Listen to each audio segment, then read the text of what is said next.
들고 맙니다. 다음날 정신 차리고 깨어난 남자. 집으로 가려고 나와보는데 뭔가가 이상합니다.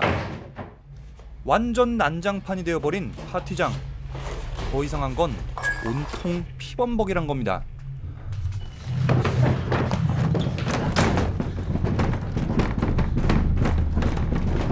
그렇습니다. 파리는 단 하룻밤 사이에 살아 움직이는 시체, 좀비들의 세상으로 바뀌어버린 겁니다. 좀비 바이러스가 어디서 어떻게 시작됐는지는 아무도 모릅니다. 하지만 샘은 그저 생존이라는 단 한 가지 목표만을 생각할 뿐이죠. 샘은 아파트 이곳저곳에 남아있는 좀비들을 소탕하면서 생존에 필요한 음식과 물, 그리고 무기를 찾아 건물 구석구석을 돌아다닙니다. 그리고 얼마 후 샘은 건물 안 좀비들도 소탕했고 음식과 물도 충분한 세상의 모든 위협으로부터 가장 안전한 요새로 만들었습니다. 샘이 건물에서 나가지만 않는다면 신변의 위협은 없을 겁니다. 그렇게 외롭지만 성공적인 생존을 이어나가는 샘. 하지만 모든 것이 완벽하고 안전하다고 안심한 바로 그때가 가장 위험한 순간이죠. 어디서인지 모르게 자꾸만 쳐들어오는 좀비들. 그리고 샘이 만들어 놓은 요새를 뚫고 들어온 한 생존자. 과연 이 여자의 정체는 누구일까요? 좀비들은 어디서 자꾸 침입하는 걸까요?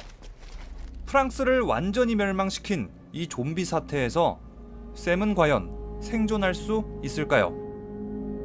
영화 워킹 데드 나잇입니다. 영화 워킹 데드 나잇은 파리의 한 건물에서 일어나는 이야기입니다. 이 영화는 시작부터 끝까지 프랑스 파리의 어떤 한 건물이라는 한정된 공간에서만 사건이 벌어지죠. 한정된 공간, 이런 특징은 좀비 장르의 보편적인 특징 중 하나인데요. 좀비 영화 장르는 한정된 공간을 어떻게 활용하느냐가 상당히 중요합니다. 먼저 워킹 데드 나잇의 샘이 머무는 아파트입니다. 워킹 데드 나잇의 주인공 샘이 머무는 아파트는 이중적인 의미를 갖고 있습니다. 목숨을 위협하는 좀비의 위험으로부터 가장 안전한 공간. 하지만 혼자밖에 없는 완전히 고립된 공간. 샘은 선택했습니다. 혼자 외롭게 고립되더라도 자신의 안전과 생존이 우선이라고. 그러나 이 아파트도 평생 안전한 곳은 아닙니다. 식량과 식수가 동나게 된다면 더 이상의 안전은 보장받지 못하죠. 그 시점이 바로 샘의 심경 변화가 일어나는 때이기도 합니다. 좀비 영화의 레전드로 평가받는 28일 후 역시 이 공간의 이중성을 잘 활용했습니다. 먼저 28일 후에 나오는 두 부녀의 아파트입니다. 두 부녀의 아파트는 영국 런던의 그 어떤 곳보다 안전한 곳입니다. 식량도 있고 좀비들이 쳐들어오기 힘든 구조에 사람 좋아 보이는 두 부녀까지.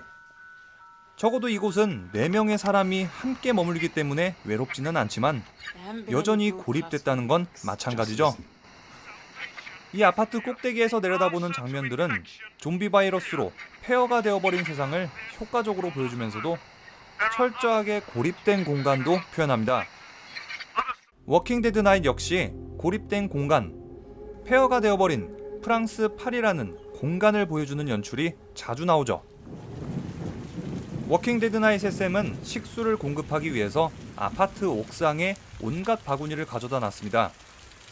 비가 오면 받아놓은 물로 몸을 씻고 목욕하고 식수로 마시기도 했죠.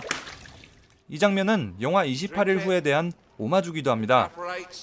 영화 28일 후에 나오는 아버지 프랭크는 바구니들을 옥상에 올려두고 비가 내리기만을 기다리고 있습니다. 하지만 끝내 비도 내리지 않고 식량도 떨어지는 터라 더 이상은 안전하지 않은 최악의 공간으로 성질이 변하게 되고 28일 후에 4사람이 다른 곳으로 이동하게 만드는 결정적인 원인이 되기도 했죠. 자, 다음 공간은 28일 후 군인들의 요새입니다. 군인들은 워킹 데드 나잇의 샘처럼 요새안을 깔끔하게 정리하고 좀비가 외부에서 침입하지 못하도록 좀비들로부터 가장 안전한 공간으로 만들었습니다. 식량과 물도 넉넉하고 바리케이트에 무기까지 이곳보다 안전한 공간이 있을까 싶을 정도죠. 하지만 모든 것을 갖춘 최고의 공간에도 또 다른 위협이 있습니다.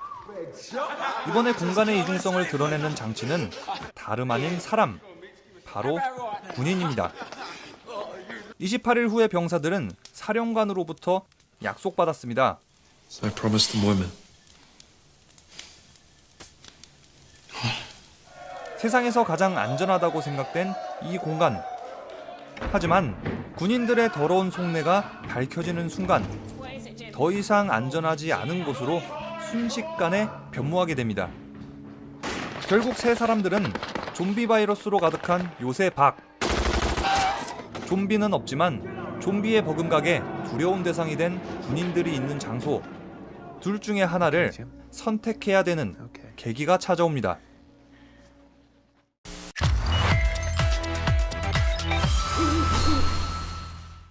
자, 이렇게 해서 케이블 TV VOD와 리뷰영이가 함께하는 무비썰 좀비 생존 영화 워킹 데드 나잇 그리고 28일 후였습니다. 영화 워킹 데드 나잇의 주인공 샘은 혼자만의 외로운 생존을 이어나갑니다. 반면에 28일 후는 사람과 사람 사이의 갈등, 인간 군상도 함께 다루고 있죠. 이번에 케이블 TV VOD와 리뷰영이의 무비썰에서 좀비 영화 워킹 데드 나잇 그리고 28일 후 함께 준비했습니다.